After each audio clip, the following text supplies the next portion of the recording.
crèche. Crèche et sapin? Oui, les deux. Les deux, d'accord. Vous n'avez pas plutôt des crèches ou plutôt des sapins, vous faites les deux. D'accord. Alors, donc, vous savez, Saint François, qu'est-ce qu'il a fait? À cet endroit, à Greccio, il a reproduit la nativité, c'est-à-dire qu'il a mis en scène la naissance de Jésus. Alors, pour quelle raison cette mise en scène était aussi importante? On peut l'imaginer facilement, non? On va essayer un petit peu de faire un bond dans le passé et de rentrer un petit peu dans les mentalités du Moyen-Âge. Vous savez que là, bon, c'est facile, vous prenez le car, vous allez en Pologne, vous allez en Italie, vous allez repartir vers Paris, en avion, vous allez rejoindre la Guadeloupe, c'est facile de se déplacer, hein, c'est un avantage des temps modernes. Pour Saint François et surtout pour ses contemporains, pour les gens qui habitaient ici à l'époque, c'était pas facile. Donc qu'est-ce qu'il propose Saint François? Tout simplement d'approcher donc les gens de cette région à la nativité, à la naissance de Jésus. Donc on va faire un bond dans le temps, on va faire un bond en arrière et on va aller en 1223. Pourquoi en 1223? Parce que c'est le 25 décembre 1223 que les choses vont se passer ici, dans ce sanctuaire, le sanctuaire de Greccio. Ok? Qu'est-ce qui va se passer? Il fait froid, il fait noir, il fait sombre, il y a de la neige. Là, vous venez en plein été, il fait très chaud, il fait 35 degrés aujourd'hui. Il faut que vous sachiez quand même à altitude d'environ 800 mètres, donc en hiver, il y a toujours de la neige. On est le 25 décembre 1223, plein Moyen-Âge, en pleine pauvreté, hein, dans un territoire, vous l'avez vu, même si vous n'avez pas eu la possibilité d'approfondir, mais quand même en passant, je pense que vous vous êtes fait une première impression, c'est un territoire extrêmement rural, il n'y a pas d'industrie, hein, donc c'est un territoire où il y a de la culture, il y a de la forêt. Et Saint François, quand il va arriver ici, c'est ça, en fait, c'est ce même paysage qu'il va trouver devant lui.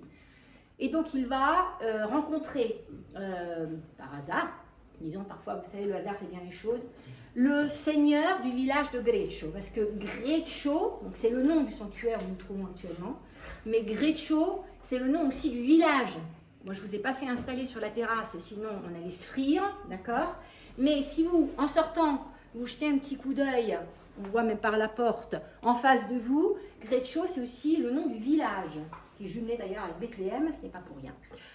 Alors, il arrive, donc, dans ce cadre idyllique, il va rencontrer donc, le seigneur de Greccio, qui s'appelle Giovanni Vellida, et Saint François va lui proposer la chose suivante. Il va lui dire, Giovanni, moi je suis très attachée à ce territoire, et j'ai plaisir à organiser cette journée de Noël particulière en faisant quoi? En recréant la féerie de la naissance du Christ. Est-ce que tu peux m'aider? C'est les paroles de Saint François. Il n'était pas saint à l'époque, il va être saint un peu plus tard. On va dire François. Et bien Giovanni Vellida, Jean Vellida va lui dire, ben oui, bien sûr que je vais t'aider, mon ami. Vous savez, Saint François, c'était quelqu'un de très humain, il était très facile de bien l'aimer et de rentrer en contact avec lui. Il dit, d'accord, ben je vais t'aider, bien sûr. Qu'est-ce qu'il te faut? Ben écoute, j'ai repéré une grotte. Une grotte. Elle n'était pas comme ça à l'époque, c'était une vraie grotte au milieu de la forêt. Vous voyez, une grotte, d'accord? Complètement sauvage. J'ai repéré cette grotte au milieu de la forêt. J'aimerais bien qu'on y fasse une crèche. Qu'on reproduise l'endroit où Jésus est né à Bethléem. Est-ce que tu peux m'aider? Pas de problème. Qu'est-ce qu'il te faut? Ben, écoute, tu vas m'y mettre tu vas m'amener un bœuf, tu vas m'amener un âne, on va y mettre un berceau avec de la paille, et le soir, le jour du 25, fin de la journée du 25, on va convier ici tous les habitants de la région. On va leur demander de venir pour célébrer ainsi la nativité de Christ, de Jésus. Une excellente idée. Et avec tous les villageois, tous les habitants de la région, ils vont s'activer, c'est là, ciao, ils vont s'activer pour recréer donc cette magie de la nuit de Noël. Alors, qu'est-ce qu'on a sur cette fresque? Donc, vous imaginez, je vous ai fait repartir un petit peu en arrière, là, vous êtes un petit peu dans l'ambiance, ou vous êtes le 17 août 2023, non? Vous êtes alors, 1223 d'ailleurs, ah, c'est marrant. Bon, bref. Alors, qu'est-ce qu'on a? On a les fresques de la reproduction de cette nuit de Noël, de cette journée de Noël. Qu'est-ce qu'on voit? Sur la gauche, donc la fresque a été rénovée. Ne me demandez pas qui est l'auteur de cette fresque, il n'y a pas d'auteur. C'est-à-dire que, si, il n'est pas connu. Alors vous allez voir des fresques de Giotto à Assise, magnifique, à en tomber par terre, Assise, tellement c'est formidable. Là, c'est pas le cas. C'est l'école de Giotto, donc c'est toujours des artistes du Moyen-Âge, mais c'est pas signé. D'accord? Donc c'est des artistes inconnus. Ce qui ne veut pas dire qu'ils n'avaient pas de talent. Ils ont autant de talent, mais beaucoup plus modestement, ils ne se sont pas signés. Donc vous avez la reproduction donc, de la nativité. On va commencer par vous, je me suis trompée, vous m'excuserez. Donc vous voyez Saint François dans son costume de diacre. Vous savez que c'était un diacre, c'est quoi un diacre? Vous savez? Qu'est-ce qu'il fait un diacre? C'est quoi la différence avec un... Il n'a pas le droit de faire quoi, par exemple? Qu'est-ce qu'il peut faire? C'est ça, exactement. Il ne fait pas la consécration, exactement. Donc, il a son costume de diacre, il est devant donc, de Jésus, vous voyez. Et puis, derrière lui, il y a tout le village de Greccio, avec, vous voyez, le monsieur avec un turban rouge et une grande cape rouge. Giovanni Vellita, donc c'est le seigneur de Greccio qui l'a accueilli, qui l'a aidé à réaliser, à reproduire donc cette féerie de Noël. Derrière, là, le personnage avec un turban jaune et la grande cape bleue, c'est Alticama, c'est la femme de Giovanni Vellita. Et derrière, ben, on a tous les personnages ne sont pas là, toutes les femmes qui ont participé donc à la reconstitution de la scène.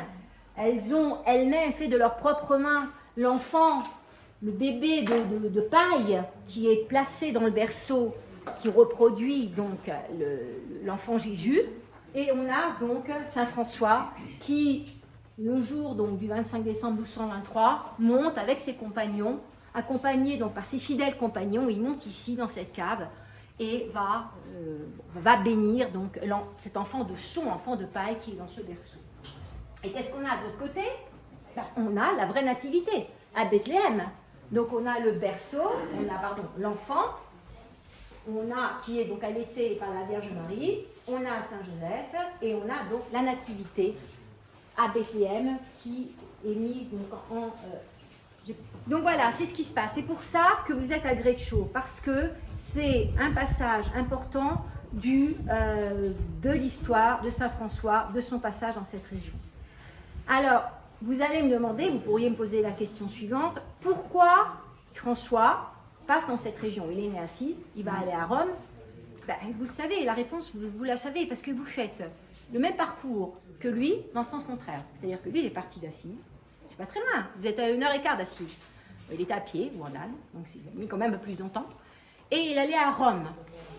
Quelle a été la volonté de Saint François? Son parcours était marqué par quoi? Par son désir d'évangélisation des populations, donc de vivre selon les lois du Christ, mais aussi quoi?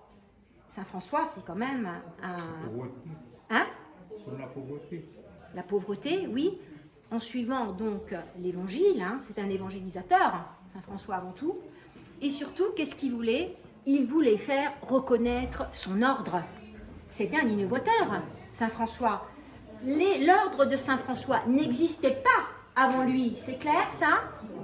Ok? C'est quand même lui qui, en partant de rien, inventera l'ordre des franciscains. Ok? D'accord? Donc, quelle était la volonté de Saint François? Toute sa vie, ça a été de faire reconnaître les lois de l'ordre franciscain.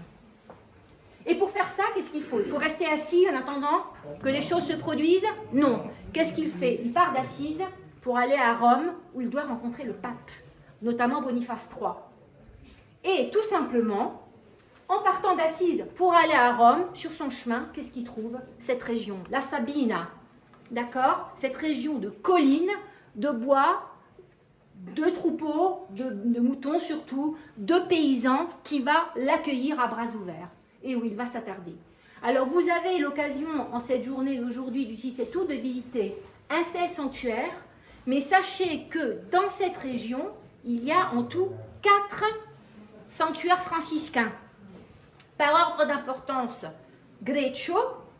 Le deuxième, c'est Fonte Colombo, qui est important. Pourquoi? Parce que c'est à Fonte Colombo que Saint François va écrire à Sainte Elia les règles de son ordre. Il va dicter les règles qui lui sont transmises par Dieu. Il va les écrire sur le papier afin que le pape Boniface III lui dise « C'est bon, je t'approuve tes règles. C'est d'accord, je reconnais ton ordre. Ok? Donc c'est à Fonte Colombo qu'il va écrire la manière dont les franciscains, à son époque et dans les siècles successifs, devront vivre en suivant la parole de Dieu et l'Évangile. Vous me suivez? Troisième sanctuaire franciscain, la Foresta, la forêt. Pourquoi la forêt? Vous pouvez l'imaginer, comme ici, elle se trouve au milieu de la forêt. Pourquoi est-ce que la Foresta est importante? Parce que c'est à la Foresta que Saint François va écrire I fioretti, les petites fleurs. Vous savez que Saint François, c'était quelqu'un de très religieux, mais c'était aussi un artiste, c'était un poète, c'était un chanteur. Il a été inspiré par les ménestrels. Sa mère était provençale. Et il va écrire I fioretti, les petites fleurs, d'accord? Les hymnes au soleil, les hymnes où il évoque la beauté de la terre et de la nature. Et le quatrième couvent, disons monastère franciscain qui se trouve toujours dans cette région, c'est San Giacomo, donc Saint-Jacques, où ça va être le premier sanctuaire avec lequel il va prendre connaissance avec le territoire et avec la population qui l'habite. Vous avez les idées claires? Donc Saint François, à séjourner ici, il allait et venait, vous savez, il bougeait beaucoup, Saint François. Et donc ben voilà, une fois que cette nuit, donc cette journée du 25 décembre se termine, chacun va retourner un peu chez soi. L'âme comblée par cet après-midi particulier. Vous vous rendez compte, au Moyen-Âge, les journées étaient un peu toutes semblables, surtout pour les bergers, pour les paysans, les journées se ressemblaient. Donc c'était une journée extraordinaire. Saint François, mais aussi pour les personnes qui ont assisté. Et Saint François, il va rester ici avec ses compagnons. Donc, cette chapelle, ça va être là, évidemment, elle a été construite successivement. La grotte, elle a été rénovée et les fresques ont été ajoutées successivement aussi, mais c'est la vraie grotte où Saint François donc, a célébré le Noël du 25 décembre 1223. La chapelle s'appelle la chapelle de la grotte. Elle a été sanctifiée donc, en 1228, donc 2 ans après la sanctification de Saint François. Et Saint François donc, a vécu ici, et on va maintenant voir l'endroit qu'il fréquentait, où il habitait, quand il séjournait à Greccio avec ses compagnons. C'est quand même un endroit qui est habité encore, il y a des moines franciscains, donc vous l'avez vu avant, on leur a dit bonjour parce qu'ils me connaissent un peu. Greccio, il y a souvent des visites officielles des papes, donc vous avez Jean-Paul II qui est venu en 1983 pour le 8e anniversaire de la naissance de Saint François. Enfin, on ne sait pas trop quand il est né, enfin on imagine que c'était entre 1182 et 1183. Et puis le pape François, qui s'appelle François, toujours, Saint François d'Assise, qui est venu aussi il y a quelques années, je ne me souviens plus. Donc voilà. Suivez-moi. Ici, il n'y a pas longtemps, les dates récentes, je ne m'en souviens pas. J'ai une question. La construction de cet édifice a pris combien de temps? C'est là.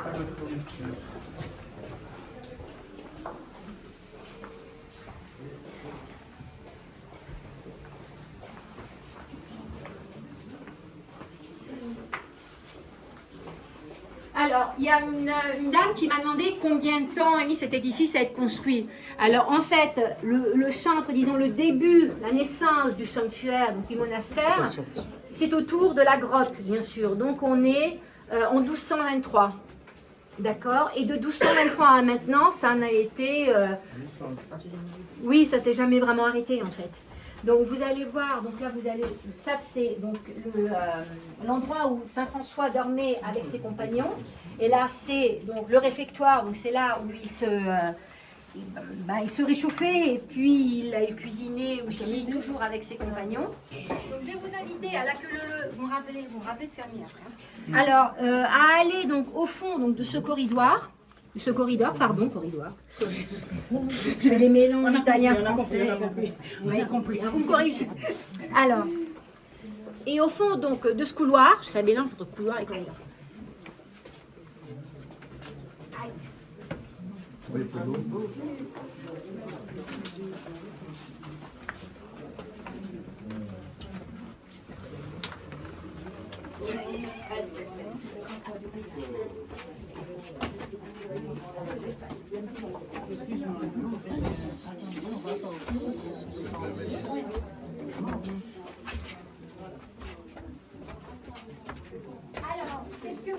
personnes qui ont la possibilité, ou qui sont déjà ressorties, Il me semble que c'est ça. une roche, Et la forme de son avec corps. une fissure sur la roche et une croix sur la roche. Oui. Mais en fait, c'est la chambre de Saint-François. De la roche, il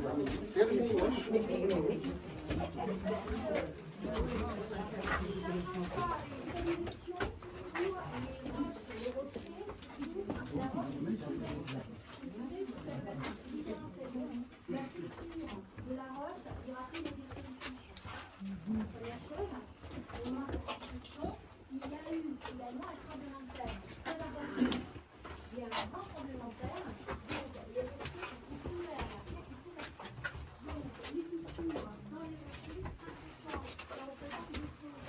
Les difficultés et le tremblement de terre qui est donc, tout Saint-François, dormir sur la pierre, c'était dormir sur les édifices. Je vais raconter une petite anecdote pour comprendre la nature de Saint-François, sa personnalité, autre chose.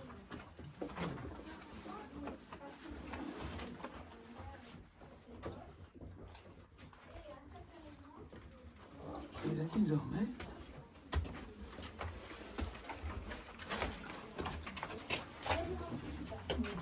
Et il lui dit, François, vous avez terminé à bosser parce qu'il n'y a pas beaucoup de monde. Et mon ami, François, j'ai mal au cœur pour toi. Je voudrais que tu sois installé de manière un peu plus confortable. Te voir dormir, même en plein hiver, sur cette roche, c'est quand même pas très confortable. Alors écoute, je t'ai amené un coussin que ma femme a construit, a fabriqué avec mes propres mains, un coussin de plume d'oie. Je te prie, mon ami, d'accepter ce coussin. Saint François, qui ne veut pas blesser Giovanni Vellita, va lui dire, bien sûr, d'accord, j'accepte le coussin de plume d'oie. Donne-le-moi, mon ami. Il le prend, il va passer donc une nuit sur son coussin de plume d'oie, sur son rocher, en dessous du coussin. Le lendemain matin, Giovanni Vellita revient, voit Saint François et lui dit, alors, c'était comment ta nuit? T'as mieux dormi quand même, c'était mieux quand même que ton rocher, mon coussin de plume d'oie. Et Giovanni Vellita et Saint François va lui répondre, non, ça a été la plus mauvaise nuit de ma vie, reprends ton coussin et moi je reprends mon rocher. Voilà. Donc c'était pour vous dire un petit peu la trempe du personnage, c'était vraiment quelqu'un hors du commun. D'accord? Donc il mesurait, il n'arrivait pas à 1m60, il était gringalé, il a eu des problèmes de santé toute sa vie, mais c'était sa force de volonté et son amour pour Dieu qui le guidait. Il avait quel âge quand il a quitté Assise? Il avait une vingtaine d'années, il avait 23 ans. Très tôt. Oui, 23 ans. Voilà, donc dans le réfectoire, donc c'est la pièce, vous voyez la cheminée qui a été rénovée. Qu'est-ce qu'on y voit? Une cheminée, justement, qui a été rénovée. On y voit une espèce de, pour utiliser un terme contemporain, un lavabo, un évier, disons, je ne sais pas comment vous dites, vous parlez créole? Oui. Et comment on dit évier en créole? Évier. Évier les deux, lavabo. Alors, un évier, un lavabo, et sa particularité, bon attention, ne vous y appuyez pas, parce qu'il est couvert donc d'une plaque de verre, pour justement éviter que les gens se fassent mal, mais le verre il est déjà fissuré, donc on va pas trop sauter dessus. Sa particularité, quelle est-elle? Vous voyez, il y a quelqu'un, une jeune femme qui m'avait dit tout à l'heure, il fait frais ici. Pourquoi il fait frais d'après vous? On est à l'ombre, bien sûr, ça c'est l'évidence, mais... T'as pas une source? Bien sûr. Une source? Mais oui, le sanctuaire est construit à même la montagne. Vous voyez, elle est agrippée sur le rocher. Le sanctuaire a été construit à l'intérieur même de la montagne. D'accord? On me dit ici, il y a une source. Bien sûr, vous êtes dans une région extrêmement riche en eau. Il y a énormément de sources. Énormément riche en calcaire notamment. Vous savez que le calcaire, c'est une pierre qui se forme en contact avec l'eau. Le sanctuaire est situé dans la montagne, en contact avec des sources naturelles d'eau extrêmement potable, extrêmement naturelle, des sources très riches en potassium, en sels minéraux. Et donc, le sanctuaire était construit à même le rocher, Et les frères, quand ils se réunissaient ici, les franciscains ou les frères successivement, même quand Saint François est parti, ils continuaient à venir à Greccio. Ils avaient donc la possibilité d'avoir de l'eau potable pour faire quoi? Pour boire, bien sûr. Maintenant, c'est tellement facile d'ouvrir le robinet, mais imaginez à l'époque, on n'avait pas cette commodité. Donc avoir une source d'eau potable dans un sanctuaire, c'était une richesse inimaginable. Ok? Donc, ils pouvaient se rafraîchir et boire à l'intérieur de cette pièce. Donc, toujours pour vous raconter une petite anecdote par rapport à Saint François. On est le jour de Pâques, ici avec, avec ses frères et ses compagnons. C'était le jour de Pâques. Le jour de Pâques, on a envie de manger quelque chose de bon, non, en général? Aussi, non? Non? Oui. Et donc ils se réunissent, ils se mettent un petit peu à cuisiner, un petit peu en cachette. On leur avait fourni des provisions, parce que vous savez que les franciscains ne vivaient que de dons. Exactement. Donc on leur a donné des petites choses un peu bonnes pour la nuit, pour le jour de Pâques. Et donc ils se réunissent un peu en cachette et commencent à cuisiner. Saint François, de bol, arrive sur ses entrefaits. Bref, ils n'étaient pas avertis. Il arrive et il les voit en train de préparer des petites choses. Là, il dit, il y a des bonnes odeurs, qu'est-ce que vous faites? On est en train de préparer des petites choses pour Pâques. Bon, bref. Saint François monte sur ses grands chevaux, il s'énerve. Il va, toujours, c'est des histoires qui entourent le personnage. Il prend donc la nourriture préparée donc en l'honneur de cette journée de fête. Il va l'acheter par terre et obliger à ses frères, à ses compagnons de manger à même le sol. Voilà, donc c'était un petit peu... c'était là, son caractère, Saint François. Il n'est pas... Ça va être l'époque successive, l'époque où Saint François va être déjà mort et va être remplacé par quelqu'un d'autre au sommet, disons, de son ordre franciscain. Je vous invite à monter, à m'attendre là-haut.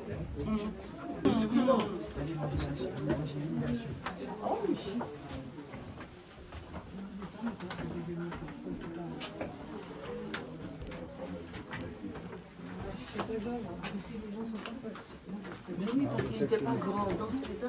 Attention.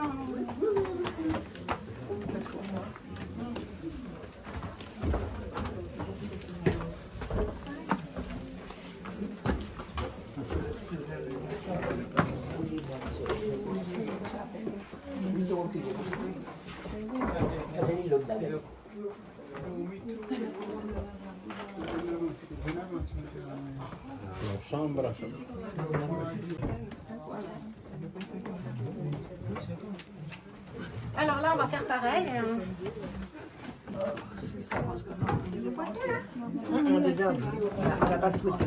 Alors, il n'y a pas grand chose à voir, mais si vous quand même, je voulais jeter un coup d'œil. Alors là, toujours, on est donc dans le dortoir, mais c'est plus ancien, donc ça vient successivement. Donc on est au moment où Bonaventura va devenir le successeur de Saint François à la tête de l'ordre des franciscains. Donc là, Saint François a déjà descendu. Excusez-moi. La petite pièce là, Oui, c'était quoi? un ossoir. C'est-à-dire? Un ossoir, c'est-à-dire c'était quand les frères mouraient, quand les moines mouraient, on les enterrait, on mettait leurs os, leur reste dans cet ossoir. Et puis sur les petites pièces aussi, il y a une petite cavité dans la roche, quand vous montez aussi. Et là, c'était le frigidaire de l'époque. Pareil, toujours vous imaginez la même chose. On vivait dans des conditions de grande précarité où il n'y avait pas aucune des commodités qu'on connaît actuellement. Et auxquelles on s'est trop peut-être même habitué. On peut aller jusqu'au fond, madame? Vous pouvez aller jusqu'au fond. D'accord.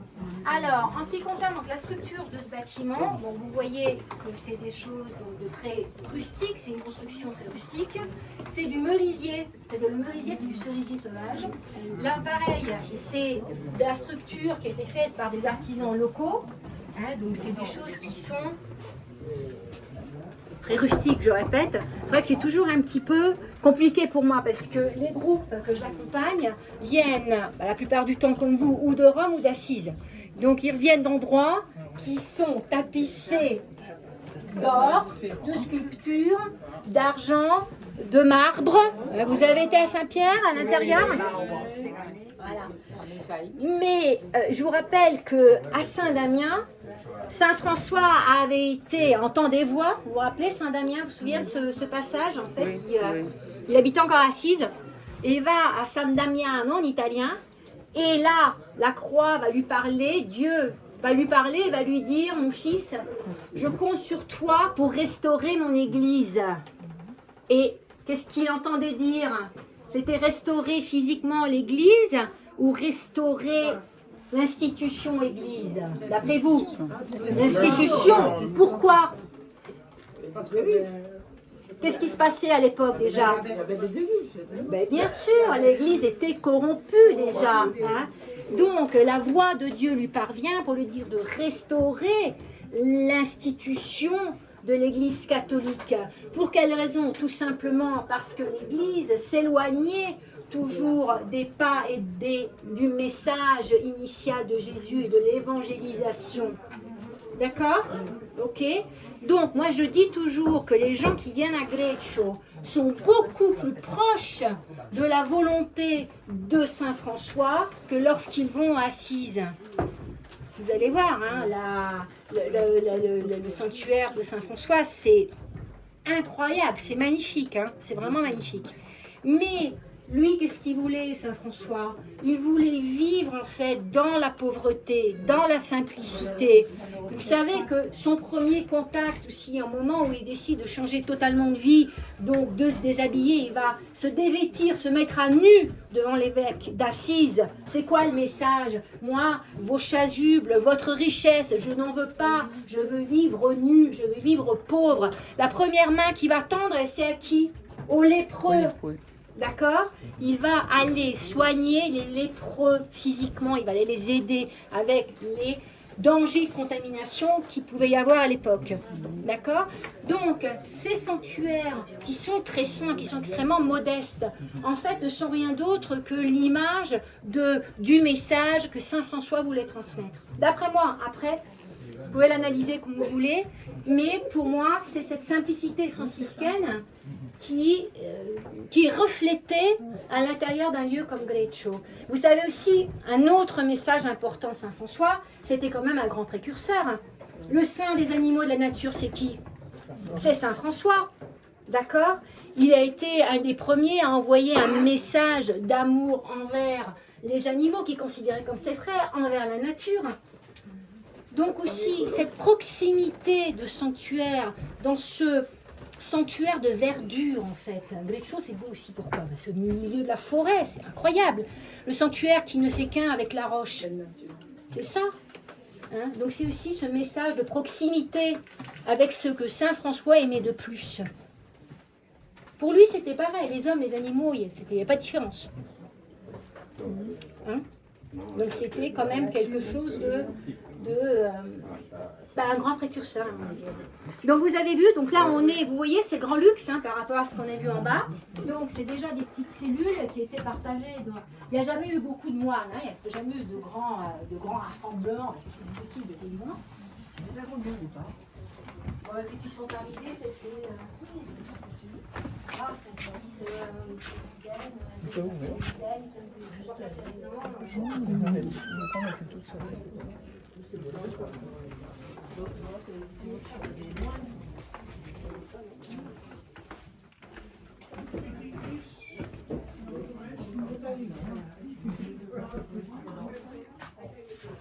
Merci.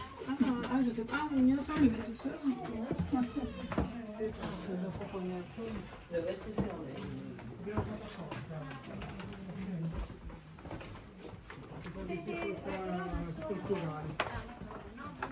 pouvez venir s'il vous plaît? Oui, on arrive. Autorisé, comme ça surpris.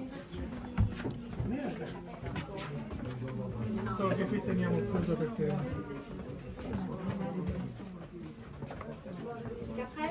Non. Ok, donc là, si vous êtes sortis donc tous du dortoir, on va aller tout droit, donc vers la chapelle et l'église. Ci sono tutti? D'accord, très bien. di solito c'è solo la prima stanza per far vedere. Ah, d'accord. L'abbiamo tenuta chiusa perché non so chi purtroppo non c'è rispetto. Certo. Perché se questo è messo così nessuno deve Noi di solito teniamo questo qui aperto. Ok. Allez, on va continuer.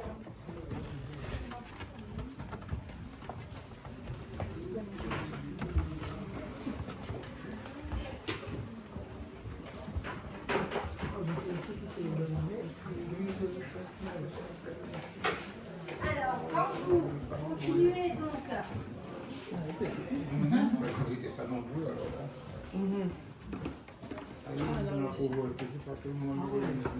Donc, l'église, on va parler plutôt de la chapelle,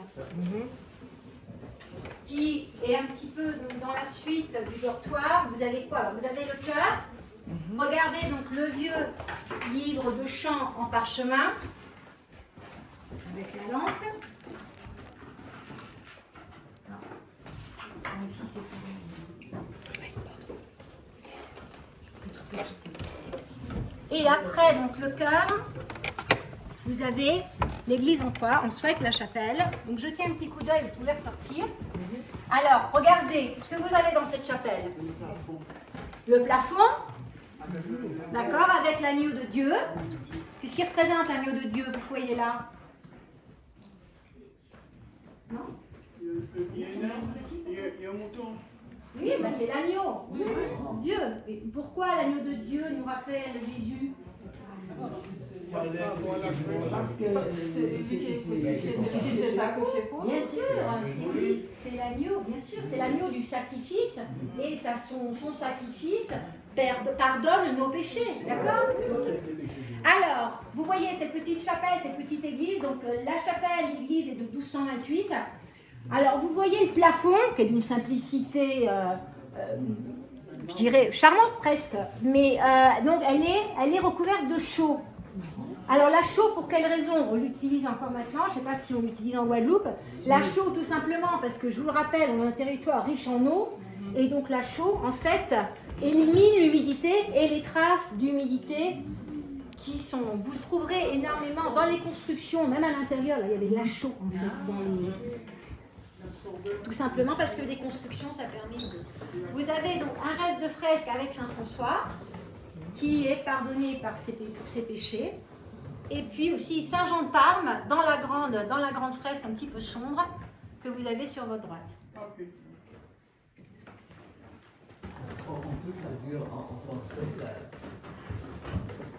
Alors, ti adoriamo, Santissimo Signore nostro Gesù-Christ. Alors, nous t'adorons, Saint Seigneur, notre Jésus-Christ, qui tutte le chiese che sono nel mondo e ti benediciamo, qui ici, comme dans toutes les autres églises qui sont de par le monde, ti benediciamo perché con la tua santa croce hai redento il mondo. Nous te bénissons parce qu'avec ta croix sainte, tu as redonné vie au monde.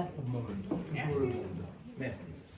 Alors, vous avez ici donc, différents objets, mais dont un, ceux qui sont déjà sortis, on leur racontera. Des choses assez rigolotes.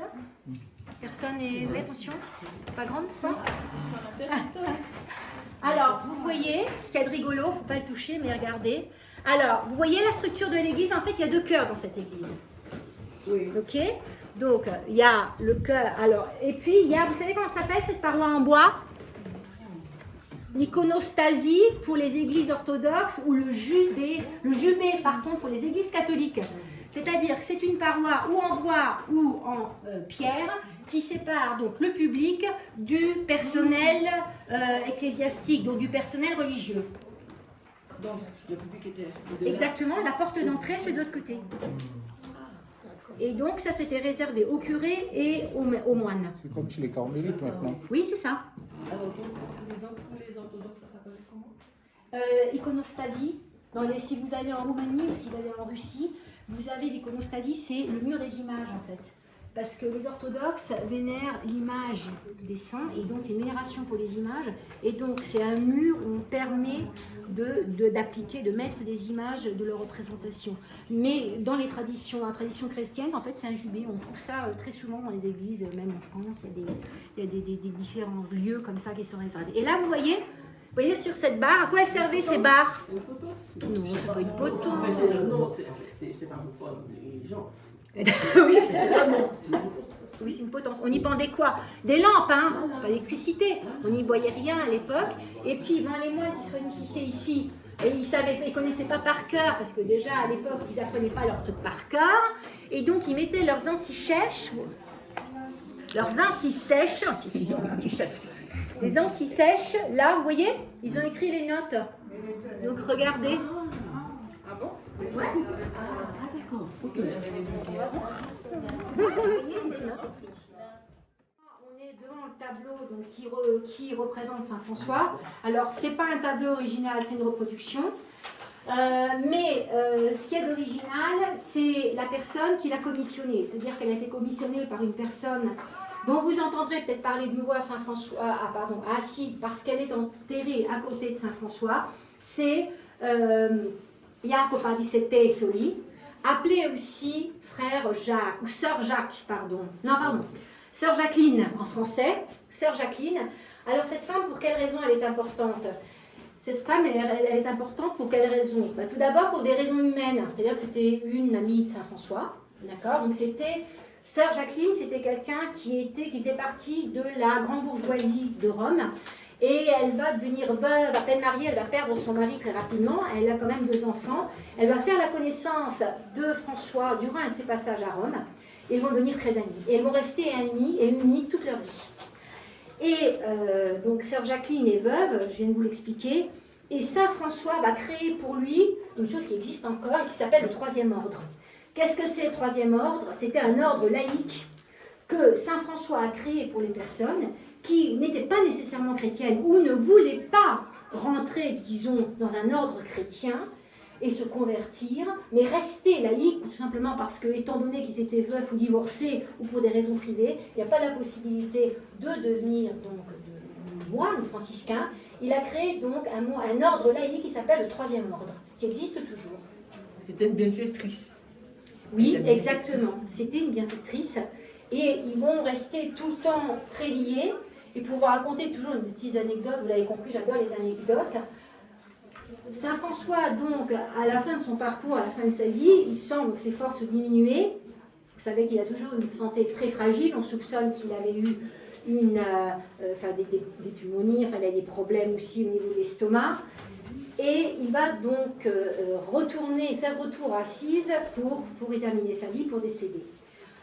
Au moment donc, peu avant, quelques heures avant son décès, il va écrire une missive, une lettre donc à sœur Jacqueline, en lui demandant donc, de venir à Assise pour lui ramener des gâteaux, des confiseries. Il était très gourmand, Saint François, et ces confiseries s'appellent les mostaccioli.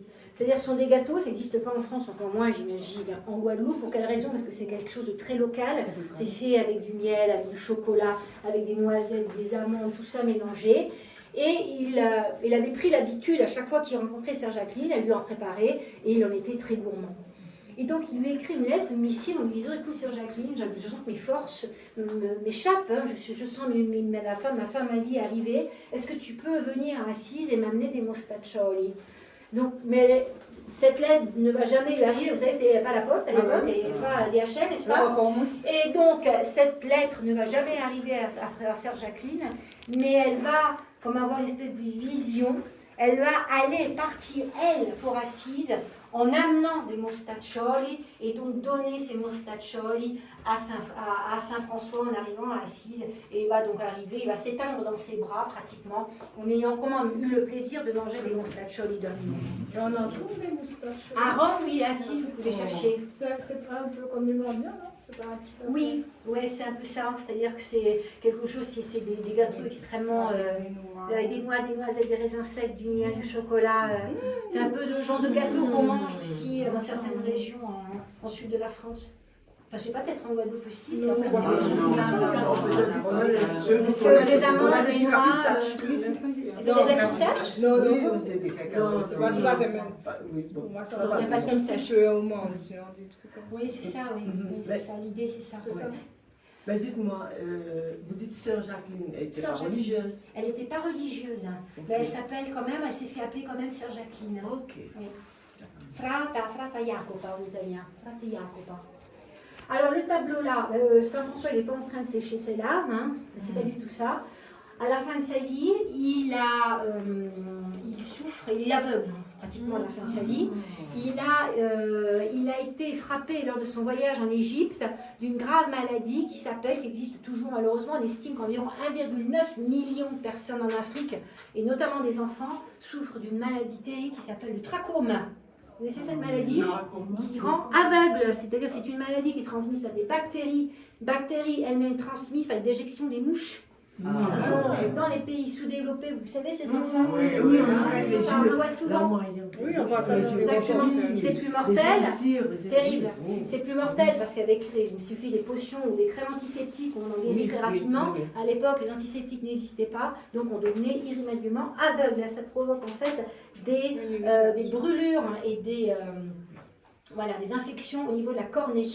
Et Saint François a été contaminé. Vous savez qu'il a fait partie de la 5e croisade. Il est allé en Égypte pour rencontrer le sultan à Damiette, pour avoir une espèce de dialogue interreligieux. C'était là aussi un précurseur, Saint François. Il va revenir avec cette maladie, il va finir sa vie extrêmement malade et aveugle. C'est bien pour ça aussi qu'il privilégiait les grottes. Saint François aimait les grottes.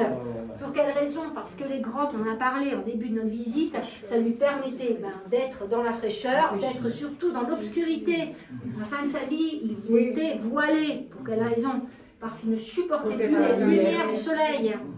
D'accord? Donc, le moindre contact au soleil lui créait des douleurs épouvantables. C'est pour ça qu'il s'essuie les yeux sur ce tableau. Donc, on présume. Il avait 46 ans? Non, oui, très jeune, oui. En fait, à l'époque, c'était peut-être pas si jeune que ça. Non, c'était un âge, oui. C'est ça. Tout à fait. L'espérance de vie était quand même... À la rigueur, il a encore, il est même oui, mort exactement. Par rapport à l'époque. Oui, exactement. Surtout dans les conditions de santé dans lesquelles il était. Tout à fait. Alors, qu'est-ce qu'on voit sur ses mains? Il avait des stigmates qui nous indiquent aussi qu'il était... de Jésus. C'est ça, on rappelle de Jésus, c'est le premier saint en fait, les stigmates qu'il a eu à Laverne. Donc c'est un des autres des sanctuaires franciscains qui se trouve en Aubry, vous n'irez pas, d'après ce que j'ai compris, ça ne fait pas partie de votre programme. Mais c'est à Laverne qu'il allait avoir les stigmates, donc le rappel de la souffrance du Christ, toujours donc par rapport à son parcours de proximité avec l'évangile et avec la parole de Jésus. L'autre personnage féminin important dans la vie de Saint François, c'est Sainte Claire. Oui, c'est ça.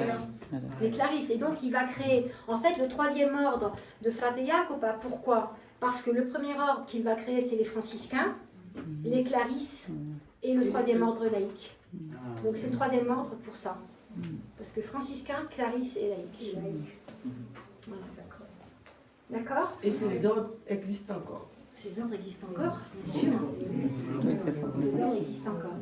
Alors, vous avez, pour compléter le sanctuaire, alors vous avez vu l'ancienne église qui n'est plus utilisée. Elle est plus utilisée, l'ancienne église, pour quelle raison? Elle est minuscule. Le sanctuaire de Greccio, vous l'avez vu, il y a pas mal de touristes et quand même relativement fréquenté. Il y a des mariages et des baptêmes. Donc en 1979, il s'est imposé, pour des raisons de place, de construire une nouvelle église. On peut y jeter un coup d'œil, elle est très jolie. Vous avez en plus un petit magasin de souvenirs, il y a des petites choses, des cartes postales magnifiques, je vous invite aussi à y aller. Et puis après, je vais vous accompagner, on va y monter ensemble. Il y a un musée de la crèche. Parce que comme Greccio est devenu le centre international de la crèche, suite à cette histoire donc, de Saint François et cette reproduction de la nativité en 1223, Greccio est devenu le centre international de la crèche. C'est-à-dire que toutes les années ici à Greccio, il y a des concours de la plus belle crèche. Et donc, on va premier la plus belle crèche qui va être représentée ici à Greccio. Les autres crèches vont repartir. Celle qui va gagner va rester ici. Ok. Avec des animaux, avec de vrais animaux à la crèche. Non, c'est des crèches. Ce sont des reconstitutions, mais il y en a plein alors. Ah bah, il y en a plein, il y a un musée, vous allez voir. Et il y a un musée aussi à Greccio.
Apennins. Vous savez ce que c'est les Apennins? En fait, les Apennins, c'est la colonne vertébrale de l'Italie. C'est la montagne qui traverse toute l'Italie du nord au sud. Vous savez qu'au nord, il y a les Alpes. Et toute l'Italie est traversée par le massif des Apennins, qui est un massif plus récent par rapport aux Alpes, qui bouge, qui se déplace encore. C'est pour ça qu'en Italie, il y a énormément de tremblements de terre, malheureusement. Alors, regardez l'intérieur de la nouvelle église. Vous voyez aussi des crèches en terre cuite, des crèches en bois.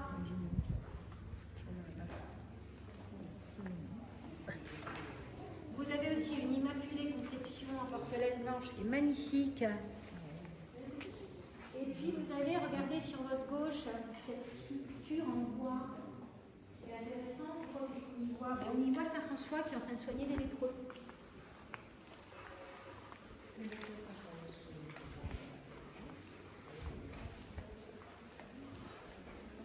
Regardez aussi les vitraux qui sont contemporains. Je vous rappelle qu'au début de 1979, des vitraux qui ont été réalisés par un maître verrier qui s'appelle Venturini et qui a réalisé, qui a reproduit donc, les compagnons de Saint François.